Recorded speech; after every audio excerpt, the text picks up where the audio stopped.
What's up, guys? Welcome back to Terra Hosting.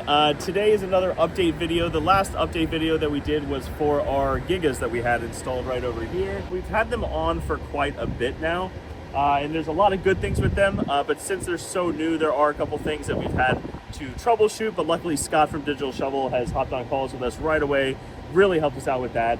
So we actually have right here 27 units that just landed. So we have a couple slots in the Digital Shovel that we've been, moving around. It doesn't fit the extra large units, the S21 XPs and stuff like that. So we've had to move those into our new Gigas that you can see back there.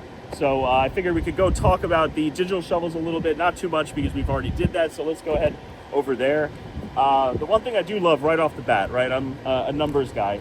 There's no exhaust fans on the back of these. Every other container design that I've seen has exhaust fans.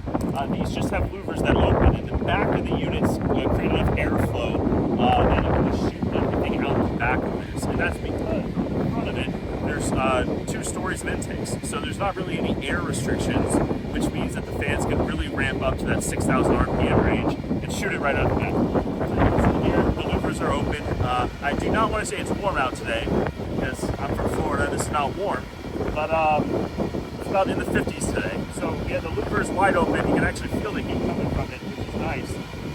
And Scott from Digital Shovel is going to be sending us over, I think, a new control board or logic board or something that automates these louvers in the back, because that was a planned design for them. So the Digital Shovels have been operating great. I really like that there's 77 per, pod. It isolates things a lot easier. We did have a problem with our networking that was completely on our end. Something with SSDs not being the right fiber, but luckily Andrew got that figured out, and we're humming along there. So let me take you over to the other side, and we can start talking about the Gigas, because that's really what the latest expansion at Terra was. And I think it's probably been about 3-4 weeks since we got the Gigas in. We got them in earlier than anticipated. Giga was fantastic with that. They actually expedited our transformer from them, and we got that going. But it took about 2 weeks for our electricians to get this hooked up, and the reason for that is the ground was frozen. So I know it looks nice and sunny right now, but a couple weeks ago this was caked in snow, and the ground is still really, really tough. So that took a little bit, but now it's open, it's going, and we have a couple units that are in this Giga right now. So let's go ahead into the Giga, and I can show you guys that. If you want to zoom in here, these are the Giga XLs. And these are 1,400 kilowatt containers, which is 1.4 megawatts. These hold about 385 machines, which in comparison with our original containers, those only hold about 320. Those are about a megawatt, maybe 1.05 megawatts. The Digital Shovel's about 960 kilowatts, so right around the megawatt range there as well. But these are big boy containers. These Gigas are their XLs, the newest model that they have. And we are in love with them. They are doing fantastic. Again, we had some networking issues, our fault.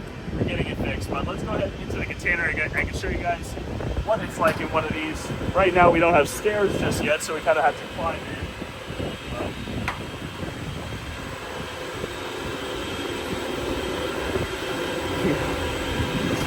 So hopefully you guys can hear me. It's really not that loud in here because we have seal liners right here at least, and actually these are L9, so it's cold, so the fans aren't ramped up. But also the exhaust fans in the Giga are variable, so we could, are on temperature sensors. I can show you guys that at the end of the hallway, how the fan curve works on that.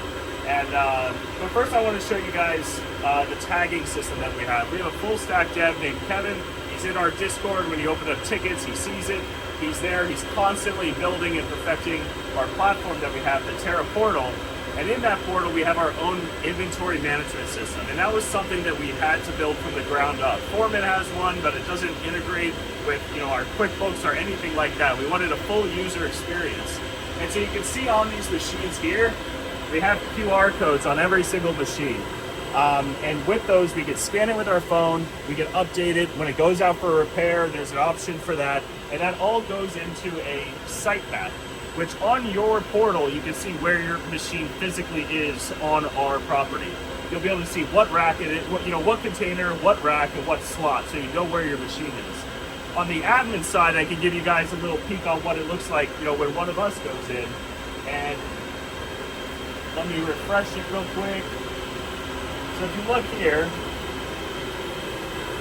this is a facility overview of what we have.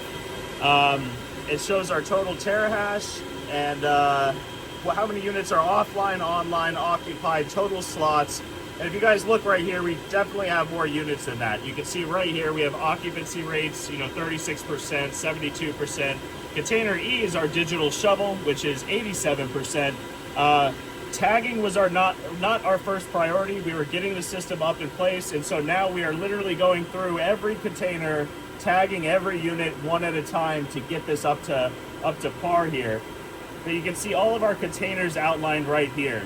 The green means that it's connected. It's picking up some information from Foreman, the MAC address, serial number, the client information, the hash rate, whether it's healthy, whether it's not healthy. And you can see there's a lot of blank slots because container A, B, C, D, and E are pretty much all full. E has maybe 20 slots that are getting filled up later tonight. And then you see container F right here. That is the container that we're standing in right now. That is the first Giga container. Container G will be the next one, and it's going to look the same as this. So these are a little bit bigger, but this is our site map. We're able to see everything, and we're super excited about what's to come with this. We are going to have more, I guess you could say, visually appealing site maps for you guys on your end, where you're going to possibly even be able to interact with them in very unique and fun ways. This is just a fully functional thing for our end, but this is what our site map looks like right now, and currently we are stickering everything, getting it up and going, but it's a very tedious process. But wanted to show you guys that. We can go to the end right there. I'll show you guys a little bit about the Giga touchscreen and stuff like that. You can look around. These all come pre-wired. It's been great so far. We've had zero issues. The fans are actually a little bit, they're spun up more today because yesterday was 20 degrees cooler. So let's go ahead to the back and take a look at the screen.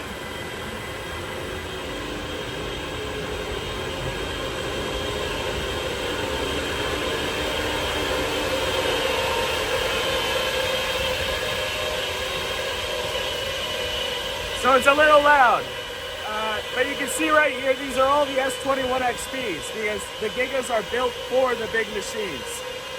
So hopefully you guys can hear this, but we can fit all the big ones in here. We can fit all the normal sized ones. It's a one-stop shop. There's the Giga screen.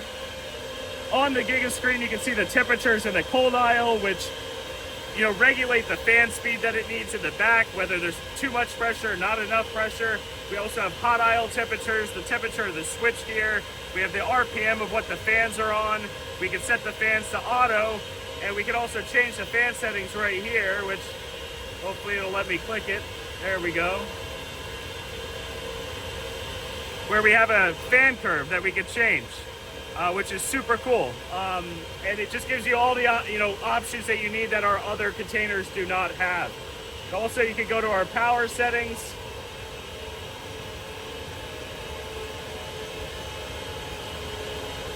There we go. It shows what we're pulling, how many amps we're pulling on what phase, so that we're not going over on too much. You can see on our phase A, we are higher than we should be on phase C. We're still adding more to this container, so that will even out as time goes. You can see this container is pulling 288,000 watts right now, but it's very, very cool. The way Giga did this was very nice. I think this is all ran on a Raspberry Pi, very interactive. And we can also connect to this on our end too. On our portal, we're able to see this on the back end, see the health of all the machines, what it's pulling, and it's very nice to have stuff like this. So this is the Giga. We're super excited about this. I'm not going to bring you guys to the other Giga because it's just this with no machines in it right now. But that's the update. I mean, there's not really a whole lot more. We have some exciting stuff that we're going to be doing on the other end of the property, but we'll save that for the next video. But wanted to thank you guys for checking us out, subscribing to all of us, and we appreciate all the followers, all the support. It's been awesome. Other than that, I think, let me see what I'm forgetting. We are filling up a little bit though. The Gigas just got deployed. The digital shovels are going to be full. So I want to say right now we have among both containers about 600 slots. So let us know if you guys are interested in hosting, and reach out to us, and appreciate the follows. So have a great one, guys, and we'll see you guys on the next update video. Thanks.